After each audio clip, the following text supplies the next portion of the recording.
Hello everyone, myself Ritika Sharma and welcome back to my channel NCERT Mathematics। आज हम chapter number 6 triangle की बात कर रहे हैं। मोस्ट इंपोर्टेंट क्वेश्चंस और प्रीवियस ईयर के जो क्वेश्चंस हैं आपके बोर्ड एग्जाम में इस बार मोस्ट एक्सपेक्टेड क्वेश्चंस कौन से हो सकते हैं या मोस्ट इंपोर्टेंट क्वेश्चन कौन से होंगे आज वो डिस्कस करेंगे। सो वीडियो के एंड तक बने रहना। ओके, तो आ जाओ। देखो, सबसे पहले ये आपको थ्योरम पता ही है, ये आपकी थेल्स और बीपीटी दोनों थ्योरम है, ये पूरी की पूरी ये उसका स्टेटमेंट है। और ये आपको पता है कि if a line is drawn parallel to one side, ये आपका ट्राइंगल ऑफ अ ट्राइंगल की किसी भी ट्राइंगल की जो पैरेलल साइड है इसी के पैरेलल ए को ड्रॉन की जाए अगर side to intersect the other two, तो वो दो अदर टू जो ये दो बाकी की रेस्ट ऑफ द साइड्स हैं ट्राइंगल की, इनको यहाँ इस दो पॉइंट पर इंटरसेक्ट करती है in distinct points. The other two sides are divided in the same ratio। तो कंक्लूजन क्या निकलता है कि ये सेम रेशियो में इंटरसेक्ट या डिवाइडेड हो जाते हैं। ठीक है, तो इसी पे बेस्ड। अच्छा, एक बात और, बीपीटी का स्टेटमेंट भी इंपॉर्टेंट है, तो ये याद कर लेना। अक्सर 1 मार्क्स में स्टेट आ जाता है कि स्टेट बीपीटी थ्योरम, ठीक है, या स्टेट थेल्स थ्योरम, तो स्टेट भी आ जाता है। और प्रूफ तो आप ऑफ कोर्स करके ही जाने वाले हो।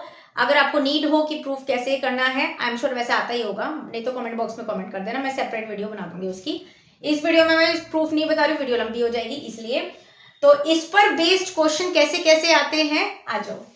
If LM parallel to CB, LM parallel है CB के, ठीक है, और ये आपकी एक्सरसाइज में भी है।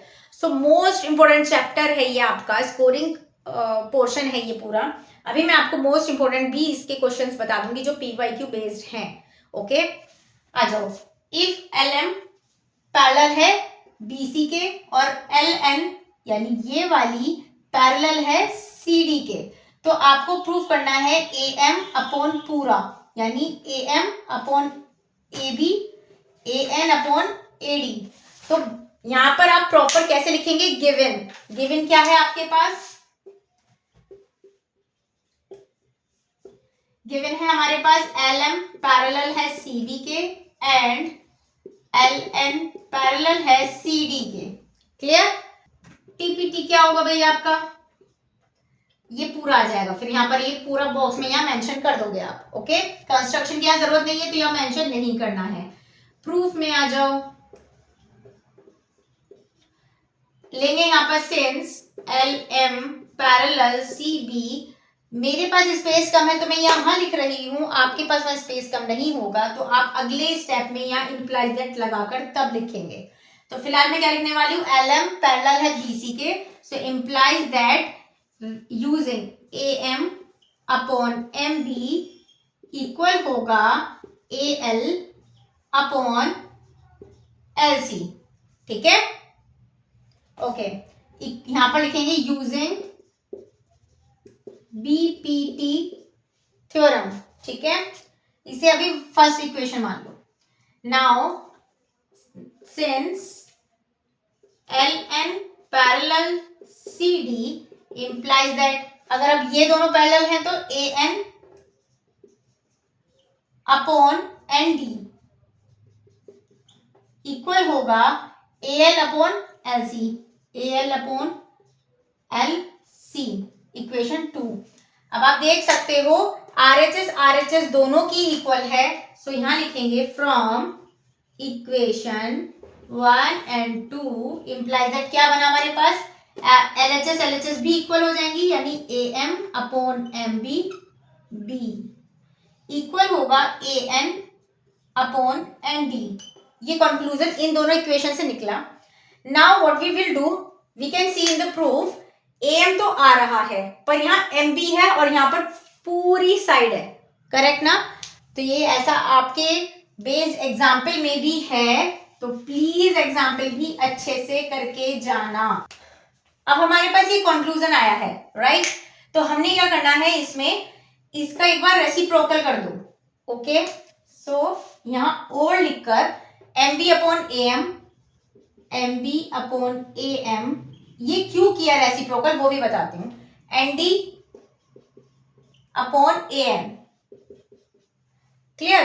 अच्छा, रेसिप्रोकल क्यों किया है इसका जवाब अभी 2 स्टेप के बाद में दूंगी, शायद आपको खुद पता लग जाएगा। अभी क्या करा, मुझे पूरी साइड चाहिए, तो मैंने क्या करा, दोनों तरफ +1 किया, am +1 equal nd upon an +1। जब इसे करोगे तो क्या आएगा, यहां पर एलसीएम लोगे, mb plus am upon am nd plus an upon an। mb कितना है भाई हमारे पास, mb है ये, इसमें मैंने am ऐड कर दिया तो ये पूरी हो गई ab, तो क्या आया हमारे पास, ab upon am equal nd ये है, an ये है, तो पूरी कितनी हो गई, ad अपॉन an। देखो प्रूविंग में क्या आ रहा है, AB नीचे है, AM ऊपर है, तो रेसिप्रोकल फिर से कर दो इसका, AM यहां लिख दो और AB इक्वल होगा AN upon AD, hence proved. Okay, यहां पर रेसिप्रोकल इसलिए किया था क्योंकि यहाँ AB और AD तो चाहिए थे, लेकिन AM और AN हमें ऐसे ही थे, एज इट इज रखने थे, तो रेसिप्रोकल करने पर am और an एज इट इज रहे, और जो चेंज करना था पोर्शन उसमें +1 करके हमारे पास वो पूरी साइड आ गई यहाँ पर, इसलिए हमने यहाँ पर रेसिप्रोकल किया था।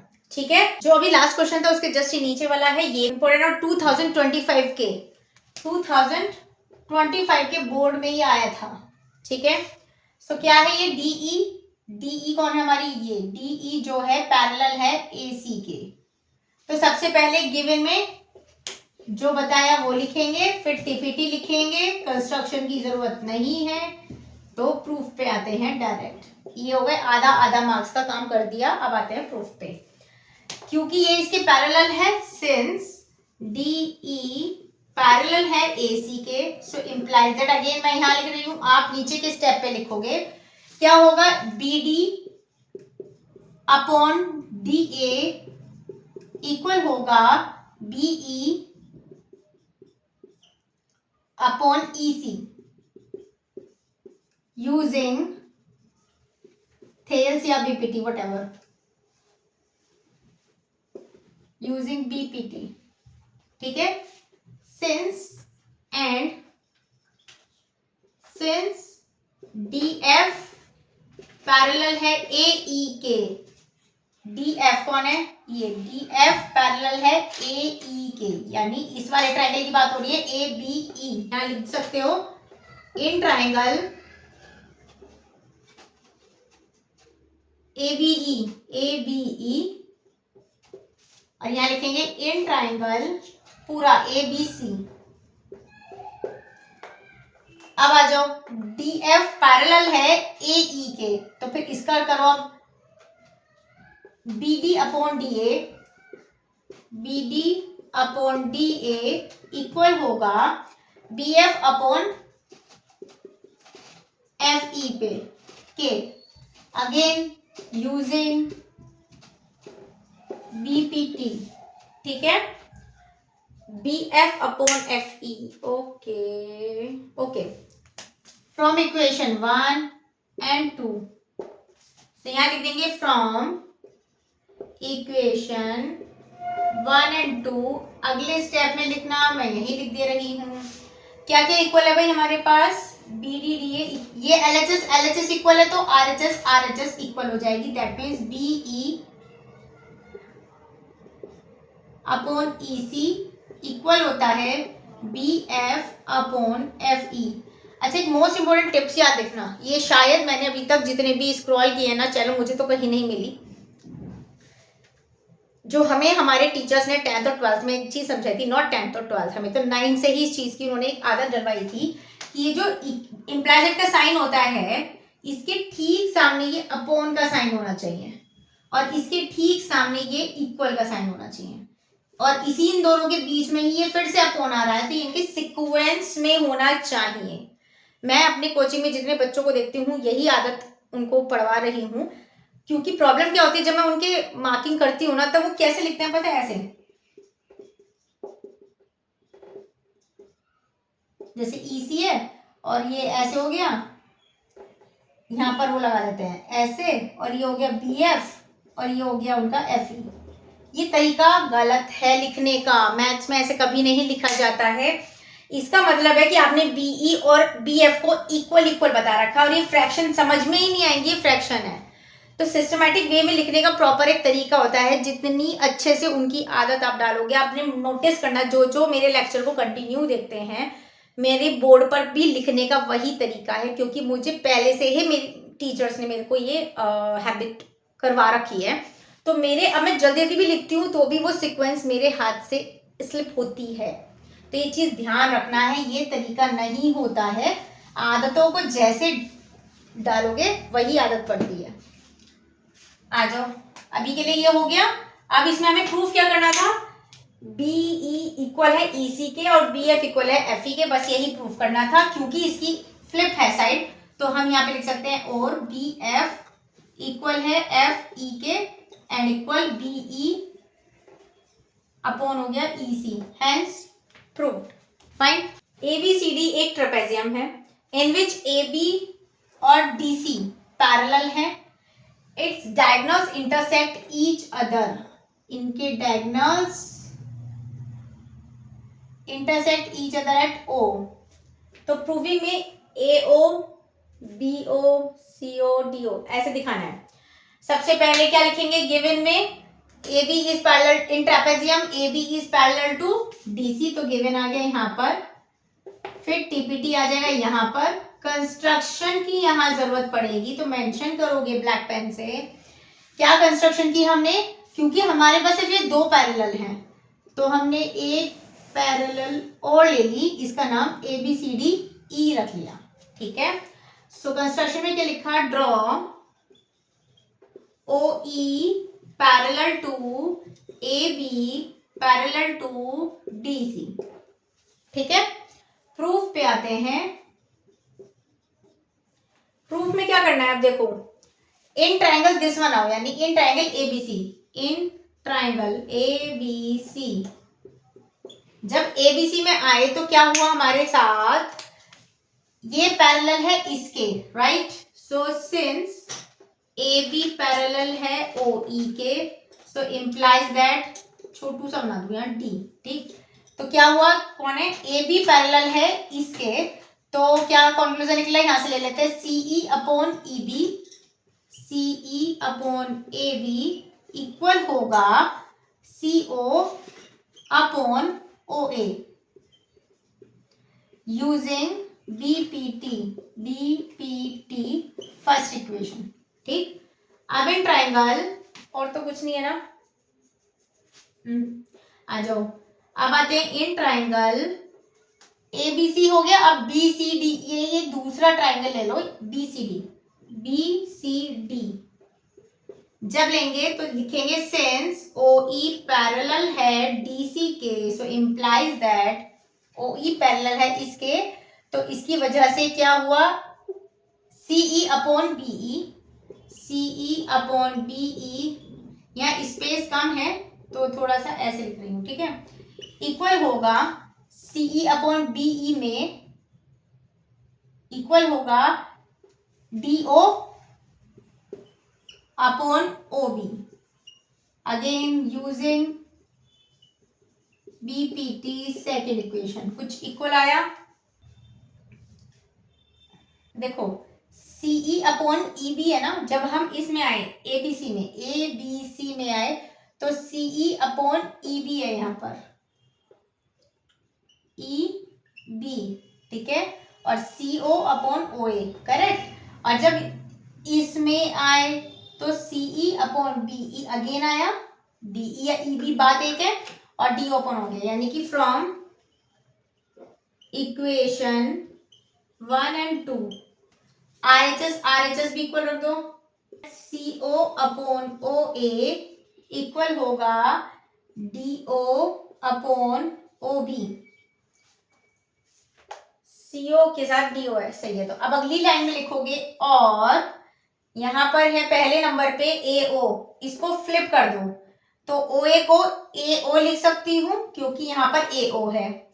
अपॉन CO को नीचे ले आओ इक्वल, फ्लिप कर दो BO है ना, हाँ BO अपॉन OD, नहीं DO है तो DO लिखो। ठीक है, अब देखो AO के साथ BO है, यानी इसको नीचे और इसको ऊपर भेज दो।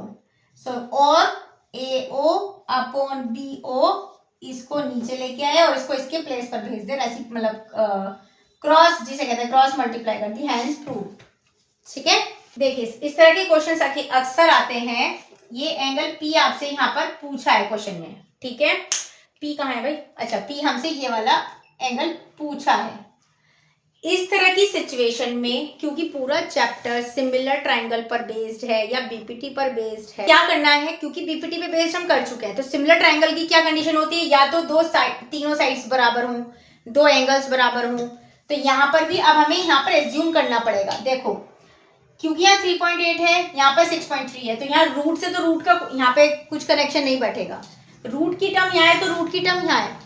अगर मैं 3 में 2 की मल्टीप्लाई कर रही हूँ तो 6 आ रहा है, यानी ये वाली आ रही है। सेम 2 की मल्टीप्लाई इसमें कर रहे हो तो ये वाली डिजिट आ रही है। जरूरी नहीं है 2 की हो, 3 की 4 की, कैसे पता लगेगा, रूट को रूट के साथ ही रखना है, उससे ही फर्क पड़ेगा। ठीक है, अभी फिलहाल देखो AB अपॉन RQ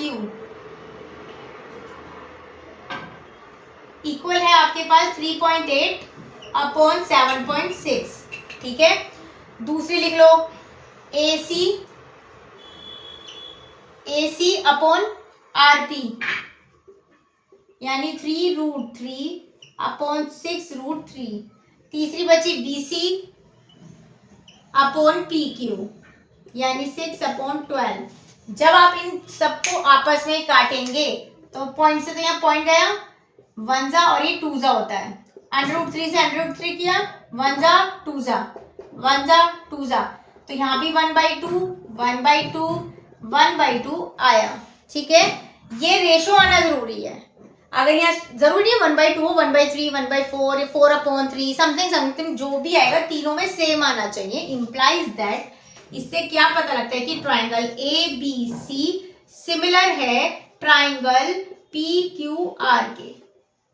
ओके, और मैंने यहाँ ABC लिखा है तो यहाँ RPQ लिखोगे क्योंकि उसी के कॉरेस्पॉन्डिंग सब कुछ है, RPQ। ठीक है, तो A के कॉरेस्पॉन्डिंग पॉइंट है R, B के कॉरेस्पॉन्डिंग एंगल P हो गया, C के कॉरेस्पॉन्डिंग Q हो गया। हमें चाहिए क्योंकि P, तो हम डायरेक्ट C पर आते हैं। सो implies that angle C equal क्या होगा, इस ट्राइंगल में एंट्री मारोगे तो दो एंगल्स गिवन है, थर्ड वन इज मिसिंग, तो जो एंगल C की वैल्यू होगी वही P की होगी, तो पता है हमें, पर C तक कैसे पहुंचेंगे। तो ट्राइंगल के तीनों एंगल्स का सम होता है 180 डिग्री, माइनस इन दोनों को ऐड कर दें अगर हम +60, तो ये आ जाएगा 180 डिग्री माइनस 140 डिग्री इक्वल आ गया 40 डिग्री, यानी एंगल C तो आ गया ये। सो एंगल P इक्वल होगा एंगल C के, ये भी 40 डिग्री हो जाएगा। Implies that angle P equal होगा 40 डिग्री। यहां लिख दो सिंस, यही लाइन दोबारा लिख दो, एंड ट्राइंगल ABC सिमिलर है ट्राइंगल RPQ के, ट्राइंगल RPQ इंपॉर्टेंट क्वेश्चन है। ठीक है, ये आपका 2024 में आया हुआ है, इंपॉर्टेंट क्वेश्चन है। If E is a point on side CB, यानी CB प्रोड्यूस्ड की गई है, वहां पर E एक पॉइंट है, आइसोस्केल्स ट्राइंगल, यानी ये ABC जो है आइसोस्केल्स है, दैट मींस AB इक्वल है AC के, विद AB इक्वल AC दे दिया। If AD is perpendicular BC, AD is perpendicular BC यानी कि ये 90 है, and EF is perpendicular on AC यानी कि ये हो गया। आपको प्रूफ करना है ABD यानी कि ABD ये वाला ट्राइंगल ECF के, ECF में जो दे रखा है वो लिखेंगे, टिपिटी ये जो भी दे रखा है वो लिखोगे। कंस्ट्रक्शन तो नहीं है इसमें कुछ भी, तो डायरेक्ट प्रूफ पे आते हैं। प्रूफ में क्या दे रखा है, अब देखो सबसे पहले आइसोस्केल्स ट्राइंगल है और क्योंकि ए बी इक्वल है ए सी, तो इसके ठीक सामने ये वाला एंगल है और इसके ठीक सामने ये वाला एंगल भी तो इक्वल होंगे। क्यों? क्योंकि opposite angles are equal to opposite sides. तो since in triangle A B C in isosceles triangle A B C, A B equal है ए सी के, so implies that angle C equal होगा angle B के, opposite angles are equal to opposite sides. ठीक है, और दूसरी बात क्या दे रखी है, देखो परपेंडिकुलर है तो यहां दे देंगे हम since AD is perpendicular on BC implies that angle AD कौन है भाई, AD और BC पर है तो एंगल D इक्वल हो गया 90 degree and EF perpendicular on AC implies that EF और ये तो एंगल F हो गया आपका 90 डिग्री। ठीक है, इतनी तो हो गई बात हमारी खत्म। अब हमें प्रूफ करना है ABD यानी ये वाला, तो ये यहां मैंने बनाया ABD ABD और एक ये वाला है एंगल ECF, तो D यहां पर है ना तो F को भी इधर ही रखो, यानी कि F हमारा 90 है, CF और ये हो जाएगा हमारा E। ठीक है, आ जाओ। Now in triangle ABD and ECF क्या क्या गिवन है हमें पता है, एक तो ये D और F, यानी कि पहले कौन सा है ABD, तो इसका लिखेंगे यानी एंगल D इक्वल होगा एंगल F के 90 डिग्री है। एंगल B इक्वल है एंगल C के, क्यों है भाई, गिवन, इतना ही बहुत है। तो ट्राइंगल ABD सिमिलर होगा ट्राइंगल ECF के by AA rule, hence proof. ठीक है, कॉम्पिटेंसी बेस्ड क्वेश्चन देखो, हाइट और टावर, हाइट और ये जो डिस्टेंस के होते हैं, एक क्वेश्चन आपको वहां पर रखा हुआ मिलेगा, तो आपको प्रोसीजर पता होना चाहिए। द एंगल ऑफ एलिवेशन, ऊपर की तरफ का एंगल होता है, elevation of the top of a tower, ये कोई टावर है हमारा, ठीक है, ये टॉप हो गया। So angle of elevation of the top of a tower from 2 points, 2 points हैं ऑन द सेम लाइन, यहां से पता लगेगा। अगर वो कहेगा ऑपोजिट साइड तो ऑपोजिट साइड बनाएंगे, एक पॉइंट यहां बनाओगे, एक इधर बनाओगे। अगर वो कहता है सेम लाइन तो यानी कि एक पॉइंट यहां हो गया, एक पॉइंट यहां हो गया।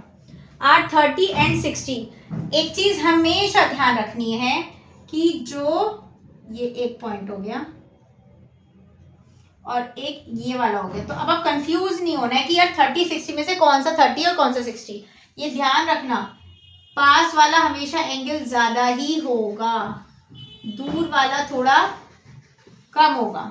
ठीक है, और एलिवेशन है तो ऊपर की तरफ दिख रहा है। The distance between 2 points is 6 metre, 2 points A और ये बी मान लो, इनके बीच की 6 मीटर की डिस्टेंस दी हुई है। Find the height of the tower, height पूछी है, लेट h, हमने कहा क्या कहा, h मान लेते हैं इसकी हाइट को, और क्योंकि यहाँ की ही सिर्फ दे रखी है, यहाँ की नहीं दे रखी, मैंने ये x मान ली। ए बी ये है तो सी डी का टावर मान लिया। इतना समझ में आया, फिगर हो गई क्लियर। आगे चलते हैं, यहाँ पर गिवन क्या है हमें, गिवन है हमें 2 पॉइंट्स हैं ए और B, let the height of tower C D equal हो गया h, मीटर है, हाँ metre, and A B equal 6 metre हमें दी हुई है। लेट AD इक्वल x हमने मान ली। और क्या गिवन है, हमें एंगल दे रखे हैं। चलो अभी हमें प्रूफ नहीं कुछ करना है, फाइंड करनी है। टू फाइंड, टू नहीं लिखेंगे, बस फाइंड हाइट ऑफ टावर, यानी कि h इक्वल वॉट। ठीक, क्या लिखते हैं, सॉल्यूशन। सॉल्यूशन पे आते हैं। सबसे पहले एक ट्रायंगल पकड़ लो, बड़ा वाला ले लो चाहे छोटा, श्रद्धा आपकी है, पकड़ने दोनों ही पड़ेंगे। तो सबसे पहले लिखा इन ट्रायंगल CBD। मैंने बड़ा इसलिए लिया है क्योंकि उसमें सब कुछ गिवन है हमारे को। तो ये आ जाएगा 10, और 10 ही क्यों लगाया, क्योंकि हमें पता है ये हमारा बेस है और ये हमारी हाइट है, और बेस अपॉन हाइट 10 में आती है, इसलिए हाइपोटेन्यूज का यहाँ कोई रोल नहीं है, we want take it. Okay, so आ जाते हैं 10। अब इतने बड़े वाले एंगल में शार्पन पॉइंट पर कौन सा एंगल है, ये 30, तो 10 30 आ गया। फार्मूला होता है, सबसे पहले लिखोगे, सबसे पहले क्या लिखते हैं भाई, यानी कि परपेंडिकुलर अपॉन बेस। इसके अकॉर्डिंग परपेंडिकुलर क्या है हमारा, CD, अपॉन बेस कितना है हमारा, BD। सो इम्प्लाइज दैट 10 30 क्या होती है वैल्यू, 1/√3, और CD कितनी है हमारे पास, H, और ये है हमारे पास x + 6। ठीक है, यहां से एक काम करते हैं, यहीं पे अभी छोड़ दो इसको, फर्स्ट इक्वेशन डाल के छोड़ दिया। ठीक है, अब आ जाओ इन ट्रायंगल छोटे वाले में, यानी कि ACD। तो यहां लिख देती हूँ, इन ट्रायंगल ACD आ जाओ, फिर से लगाया 10 60 इक्वल हो जाएगा, इसके अकॉर्डिंग ये आ गया CD, यानी कि मतलब पहले लिखोगे perpendicular upon base, CD upon इक्तूस आएगा, यानी AD। 10 60 होता है √3 सिर्फ, CD क्या है, H है, AD क्या है, X। यहां से X की वैल्यू निकालो, X हो जाएगा H अपॉन √3। इस X की वैल्यू इक्वेशन नंबर 1 में पुट कर दो, तो लिखोगे on putting the value of X into equation 1। तो मैं यहां पर कर दे रही हूं इसका क्वेश्चन। X की कितनी है, H अपॉन √3, ये हो गया 1/√3 इक्वल हो गया H अपॉन √3 प्लस 6। ठीक है, यहां से √3 LCM लेकर ऊपर पहुंचा दो, जाएगा 1/√3 इक्वल होगा H upon √3, sorry H into √3, यहां हो जाएगा H + 6√3।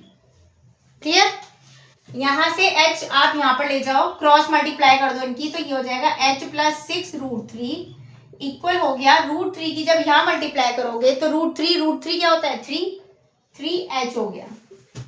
इस H को इधर H के पास ले जाओगे तो 3H - H हो जाएगा, और ये हो जाएगा 6√3। ये हो गया आपका 2H, और √3 की वैल्यू आपको यहाँ पर दी हुई है 6 × 1.73। तो ये हो जाएगा 6 3 = 18, 6 7 = 42, 42 और 1 43, 6 1 = 6 और 4 10। 2 पॉइंट बाद यहाँ पर पॉइंट लग गया 2H। Implies that H equal 2 को इसमें डिवाइड कर दो, तो 2 5 = 10, 2 1 = 2 और 2 9 = 18 मीटर। अगर बाई चांस आपको ये नहीं गिवन है तो आपको यहीं पर आंसर छोड़ना है, यहां पर ही आंसर छोड़ देना है बस। यानी 2H इक्वल हो गया 6√3, इम्प्लाइज दैट H इक्वल हो गया 2 से इसे 6 कट गया तो 3√3 मीटर आ गया। बस यहीं पर आपको आंसर छोड़ना है, और अगर आपको वैल्यू खुद गिवन है तो फिर आप ऐसे यहाँ पर पूरा करके आओगे।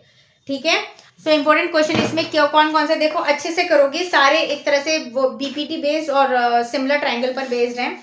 तो 6.3 के क्वेश्चन नंबर 4 अच्छे से कर लेना, 6 कर लेना, और 8 10 कर लेना। 11th मैंने कराया दिया क्योंकि 2024 में आया हुआ है।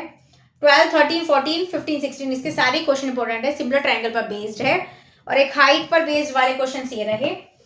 और YouTube शॉर्ट्स मिस मत करना, क्योंकि उसमें इस चैप्टर के 1 और 2 मार्क्स के क्वेश्चंस मैं अपकमिंग वीडियोस में लेके आने वाली हूँ, जो शॉर्ट्स हैं उसकी बात कर रही हूँ। और उसी शॉर्ट्स में कॉम्पिटेंसी बेस्ड क्वेश्चन मिल जाएंगे आपको, नहीं तो असर्शन और रीजन वाले क्वेश्चन जो होते हैं वो अक्सर जो 1 मार्क में आते हैं, तो वो भी आपको उन्हीं यूट्यूब शॉर्ट्स में मिल जाएंगे। तो मिस मत करना, चैनल को सब्सक्राइब कर लो। वीडियो अच्छी लगे और अगर आपको इस वीडियो से हेल्प भी मिली हो तो रिवीजन डन ऐसा लिख देना कमेंट बॉक्स में। मिलेंगे नेक्स्ट वीडियो में, तब तक के लिए तैयारी करते रहो। ओके।